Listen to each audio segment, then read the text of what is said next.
बनाने की बात कर रहे हैं। साथियों, मैं कहना चाहता हूँ, हमें हिंदू राष्ट्र की जरूरत नहीं है, हमें सनातन धर्म की जरूरत नहीं है।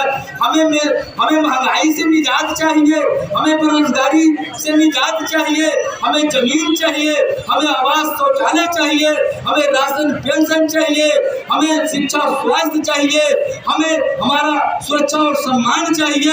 यह असली सवाल है, लेकिन इन सवालों को लगातार तोड़ने की कोशिश हो रही है।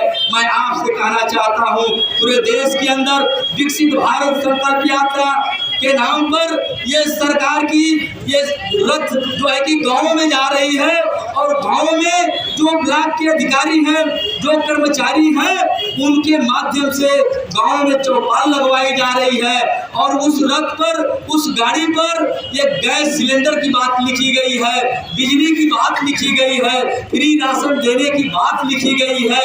इस तरह की बात करके, आवास शौचालय की बात करके हमारे और आपकी बात को दबाने की कोशिश हो रही है। उस चौपाल के अंदर जब मंच लग जा रहा है, तो ये जो भी अधिकारी हैं, चाहे वो कृषि विभाग के लोग हो, स्वास्थ्य विभाग के लोग हो, चाहे पंचायत विभाग के लोग हो, अन्य कई विभागों के लोग वहां पहुंच रहे हैं और मंच पर बैठ जा रहे हैं। कुछ महिलाओं को आगे करके उनकी गोद भराई की जा रही है, उनके गोद में फल फूल दिया जा रहा है, और इसके बाद कुछ महिलाओं को खड़ा किया जा रहा है। जो महिलाएं आवास पाई हैं, उनमें से 2 महिलाओं को खड़ा कर दिया जा रहा है, और उन महिलाओं से बोलवा दिया जा रहा है कि आप बोल दीजिए कि हमारे पास घर द्वार नहीं था, हम झोपड़ी में रहते थे, कच्चा मकान में रहते थे, लेकिन योगी और मोदी की सरकार ने हमें मकान दे दिया।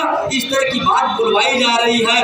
वहीं गैस सिलेंडर पर भी 2 महिलाओं को खड़ा करके यह बात बुलवाई जा रही है कि पहले हम लोग जो है लकड़ी से खाना बनाते थे, धुआं लगता था, रोशनी खराब होती थी, सांस के मरीज होते थे, लेकिन उज्ज्वला योजना के तहत हमको गैस सिलेंडर मिल गया। कार्य के स्तर पर भी इसी तरह की बात बुलवाई जा रही है, लेकिन सच्चाई यह है कि गाँव में आने जाने के लिए रास्ता नहीं है, पीने के लिए पानी नहीं है, बीमारी की दवाई नहीं है, बच्चों की पढ़ाई नहीं है।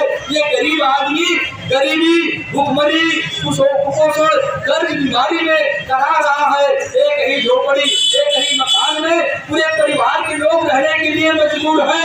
उसी झोपड़ी में, उसी मकान में उनका रहना, उनका खाना पीना, ओढ़ना बिस्तर, सोना बैठना, और किसी गरीब ने जानवर रख लिया है, सुअर, बकरी, गाय, भैंस पाल दिया है, तो उन जानवरों को भी उसी घर में रखने के लिए ये गरीब लोग मजबूर हैं।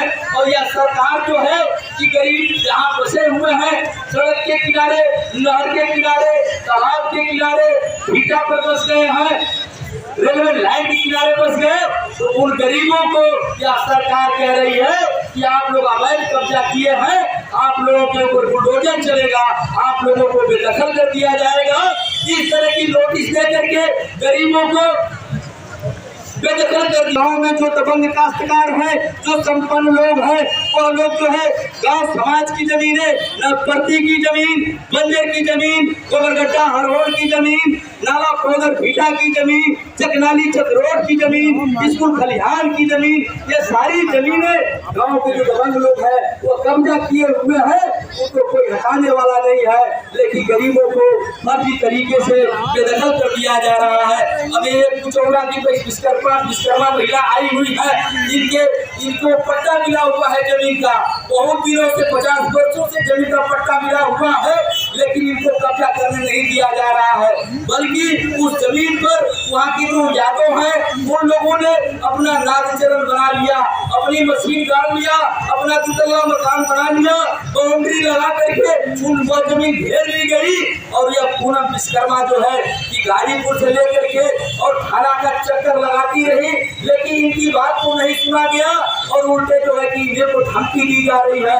इस तरह की स्थितियां पूरे देश में है, और यह सरकार जो है विकसित भारत संकल्प यात्रा के नाम पर मोदी है तो गारंटी है, इस तरह की बात करके गरीबों के सवालों को दबाने की कोशिश कर रही है। साथियों, मैं कहना चाहता हूँ कि आज जो स्थितियां हैं, आप लोगों को मैं कहना चाहता हूँ, हम भी करंडा के ग्राम प्रधान हैं और ब्लॉकों में जो खेल हो रहा है उसके बारे में आप लोग समझ लीजिएगा कि आखिर क्यों नहीं गरीबों का विकास हो रहा है, कारण क्या है। तो कारण साफ है, कारण यह है कि जो विकास के नाम पर गाँव को बजट दी जाती है, पैसा दिया जाता है, उस विकास के पैसे का परसेंटेज बना हुआ है। सेक्रेटरी को 10% चाहिए, जेई को 5% चाहिए, एडीओ को 3% और ऊपर वाले को 2% चाहिए। कहने का मतलब है 100 रुपए में से ये 20 रुपया लोग गायब कर दे रहे हैं। इसके बाद जब काम कराने की बात हो रही है तो गांव में यह कहा जा रहा है कि आप जो है लाल बालू सफेद बालू मिलाइए, मस्सी मिलाइए। जहाँ पटिया बनाने में 9 छड़ लग रहा है तो आप 9 छड़ न लगाइए, 4-5 छड़ लगाइए।